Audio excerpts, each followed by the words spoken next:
फ़ातिमा है, मैं रहीमिया ख़ान से बिलोंग करती हूँ। मेरे बाबा की डेथ हो गई है। हम 4 बहन भाई हैं। इसीलिए मेरी मम्मा ने दूसरी जगह शादी की हुई है। मेरे स्टेप फादर हैं जिसमें से 3 छोटे बच्चे हैं।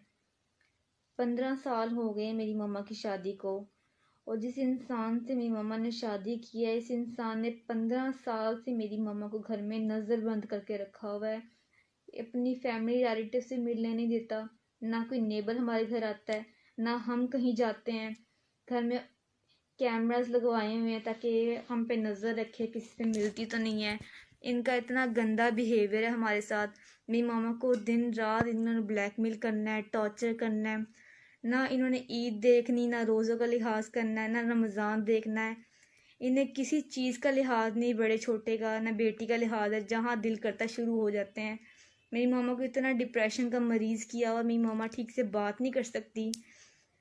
मेरी मामा ने हमारी खातिर मेरे फ्यूचर सिक्योर करने के लिए इस इंसान से शादी की थी। इस इंसान ने हमें हर तरह से जलील किया कि हम कहीं जाएं ना, हर जगह हमें बदनाम किया हुआ है। हम पे करैक्टरलेस के इल्ज़ाम लगाता है, तुम लोग बदकिरदार लड़कियां हो, कॉलेज जाती हो, कॉलेज जाने में लड़कियां गंदी होती हैं। इतने गंदे गंदे ब्लेम लगाता है हमारे ऊपर, किसी से मिलने नहीं देता, किसी से हमारी कहीं शादी की बात चल रही हो, ये सारा कुछ ख़त्म कर देता है। बीच में आके खुद बैठ जाते हैं कि ताकि किसी से कांटेक्ट ना करे। कहता है कि मैंने तुम्हारी बेटियों को पाला है, इस पे भी मेरा हक है, तुम पे भी मेरा हक है। यहाँ पे हर चीज़ जो है ना मेरी है। कहता है मेरा घर है, निकल जाओ। बात बात पे धमकियाँ देना, ब्लैकमेल करना। आधी रात को उठ के बैठ जाते हैं, कहते कि निकल जाओ हमारे घर से, ये घर मेरा है। बात बात पे इस तरह की चीज़ें करना, ये चीप हरकतें करते हैं हमारे साथ। गंदी नज़रें डालते हैं मेरी बहनों पर, मुझ पर। कोई लिहाज नहीं करते रिश्तों का कि ये भी मेरी बेटियां हैं, जिस औरत से मैंने शादी की ये उसकी बेटियां हैं, तो मेरी बेटियां भी हुई। लेकिन नहीं, ये किसी भी रिश्ते का लिहाज नहीं रखते। मेरी मामा ने इतना कुछ देखा, ये डिप्रेशन में आके मेरी मामा ने इन पे तनसीह कर दी थी कि मुझे डिवोर्स चाहिए, मैं तुम्हारे साथ नहीं रह सकती, मज़ीद गुजारा नहीं होता मेरे तुम्हारे साथ। इनको पता चल गया कि मेरी मामा ने इनको डिवोर्स दे दिया है। 1 मंथ होने वाला है इस बात को। तो इन्होंने जैसे इनको पता चला कि मतलब मेरी मामा इनको डिवोर्स दे रही है, ये फ़ौरन घर आए हैं। तो इन्होंने आके दरवाज़ा तोड़ना शुरू कर दिया है। हमने दरवाज़ा नहीं खोला, हम इतना ज़्यादा डर गए थे कि हमें नुकसान पहुंचाएंगे, हमें मारेंगे। क्योंकि इन्होंने असला भी अपने पास रखा हुआ है। क्योंकि हमें बार बार ये कत्ल की धमकियाँ देते हैं कि तुम्हें मार दूंगा अगर तुमने कहीं बेटियों की शादी की, कोई घर पे आया तो उसके साथ ही तुम्हें कत्ल करूंगा, तुम्हारी बेटियों को कत्ल करूंगा, इनकी इज्जत ख़राब करूंगा। इस तरह की धमकियाँ देते हैं। तो हमने इसी खौफ से दरवाज़ा ही नहीं खोला। ये जंप करके अंदर आ गए हैं। अंदर आते ही मेरी मम्मा को मारने लग गए हैं, चीज़ें तोड़ने लग गए हैं, लॉक तोड़ दिया घर का, दरवाजे चीज़ें उठा के फेंकने लग गए हैं। मैंने फ़ौरन 15 पे कॉल की है, पुलिस आई है। पुलिस से भी इन्होंने बात की। वहाँ पुलिस मेरी मम्मा को और मेरे बाबा को दोनों को मतलब पुलिस स्टेशन ले गई हैं। वहाँ जाके इन्होंने पता नहीं क्या बात की है, उनको पैसे दिए हैं और फ़ौरन घर वापस आ गए हैं। मैंने उनको दोबारा कॉल की, मैंने उनसे कहा कि मैंने आपको कॉल की थी कि आप हमारी सेफ्टी करें, इस इंसान को यहाँ से ले जाएं, हम महफूज नहीं हैं, हमारी इज्जत महफूज नहीं है, हमारी जान माल खतरा है कि आप इसको यहाँ से ले जाएं। तो उन्होंने फ़ौरन ही उनको दोबारा छोड़ दिया, फिर घर आकर वापस बैठ गए।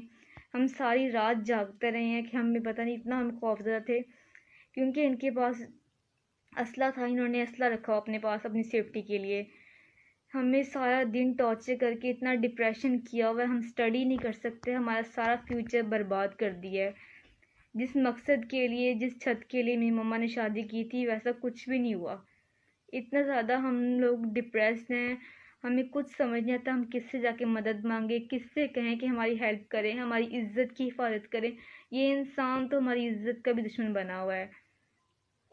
मैं जॉब करती थी, 2 मंथ हो गए मैंने जॉब छोड़ दी इस इंसान की वजह से। ये मुझे इतने गंदे गंदे मेरे ऊपर इल्ज़ाम लगाता है कि तुमने वहाँ पे यार बनाए हुए हैं, तुम वहाँ पर गंदे काम करने जाती हो, तुम जॉब नहीं करती, तुम्हें जॉब किसने लगवा के दी। इतनी गंदी गंदी बातें करता है मेरे ऊपर, इतने गंदे इल्ज़ाम लगाता था। मैंने जॉब छोड़ दी सिर्फ इनके कहने पे कि तुम जॉब छोड़ दो, मैं फिर तुम जिस तरह कहोगी वैसे मैं कर लूँगा। मैंने जॉब छोड़ दी है, लेकिन घर में इन्होंने मज़ीद मुझे जलील किया हुआ है, इतना मेरा जीना हराम किया हुआ है। इनसे किसी चीज़ के लिए पैसे मांग लूँ तो कहते अपने यार से लेकर आओ। बात बात पे यारों के इल्ज़ाम लगाते हैं, इतने गंदे ब्लेम लगाते हैं, किसी से मिलने नहीं देते मेरी दोस्त से। मैं कॉलेज जाती थी, अब मैं कॉलेज भी नहीं जाती, मेरी सिस्टर्स जाती हैं, लेकिन इतने 15 साल से मेरी मम्मा को घर में बंद करके रखा हुआ है, किसी रियलिटी से मिलने नहीं देते। मेरे नाना अबू की डेथ हो गई है, मेरे पीछे कोई मामू वगैरह है नहीं जो मुझे सपोर्ट करे। मुझे समझ नहीं आती मैं किससे जाके मदद मांगूँ जो मेरी हेल्प करें।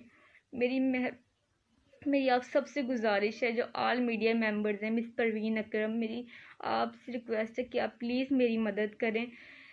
वज़ीर आला पाकिस्तान इमरान खान से मेरी रिक्वेस्ट है कि प्लीज़ सर आप हमारी हेल्प करें। आपने औरतों के हकूक़ के लिए इतने इक़दाम किए हैं, प्लीज़ आप हमारी हेल्प करें। इकरारुल हसन जो स्टैंड लेते हैं वुमेंस के राइट्स के लिए, प्लीज़ मैं आपसे रिक्वेस्ट कर रही हूँ कि आप हमारे लिए कोई स्टैंड लें, प्लीज़ हमारा ताउन करें। हमारी हेल्प करने वाला कोई नहीं है, मुझे नहीं पता मैं किससे जाके मदद मांगूँ। मैंने इतनी कम एज में इतनी प्रॉब्लम्स देख ली हैं, मुझे कोई आइडिया नहीं मैं किससे जाके कहूँ कि आप मेरी इज़्ज़त की हिफाजत करें, मेरी मामा को सपोर्ट करें। मुझे कुछ समझ नहीं आता कि मैं किससे जाके मदद मांगूँ। मेरे पास मेरी मम्मा के अलावा कोई नहीं है जो मेरी इज़्ज़त की हिफाजत करे। ये इंसान दिन रात मेरी मम्मा को मारते हैं, टॉर्चर करते हैं। मुझे नहीं पता मैं किससे कहूँ कि मेरी मम्मा की हिफाजत करें, मेरी हिफाजत करें। मेरी मम्मा और मेरी बहनों की, सबकी इज़्ज़त और जान, दोनों की इज़्ज़त और जान दोनों खतरे में है। प्लीज़ आप हमारी हेल्प करें और इस इंसान से हमें महफूज करें। ये इंसान दिन ब दिन गंदी से गंदी हरकतें करता जा रहा है। मैं कभी कुछ करने लग जाता है, कभी कुछ करने लग जाता है। जितना हम इन चुप रहते हैं कि नहीं हम इनके लिहाज करें, बुजुर्ग हैं लिहाज करें, लेकिन नहीं, ये उल्टा उतने ही गंदे हम पे इल्ज़ाम लगाता है। हर तरह से हमें डिप्रेस किया हुआ है। मेरी मम्मा तो बहुत ज़्यादा डिप्रेस हो गई हैं, ना वो किसी से ठीक से बात कर सकती हैं, ना वो कहीं जाके ये कह सकती हैं कि क्या करता फिर रहा है। इतनी डिप्रेस हो गई है, घर में बैठी हुई, कहीं आती जाती नहीं है, फिर भी उनको बदकिरदार के इल्ज़ाम लगाता है। 7 बच्चे हैं उनके, उसके बावजूद वो सब कुछ फेस कर रही हैं।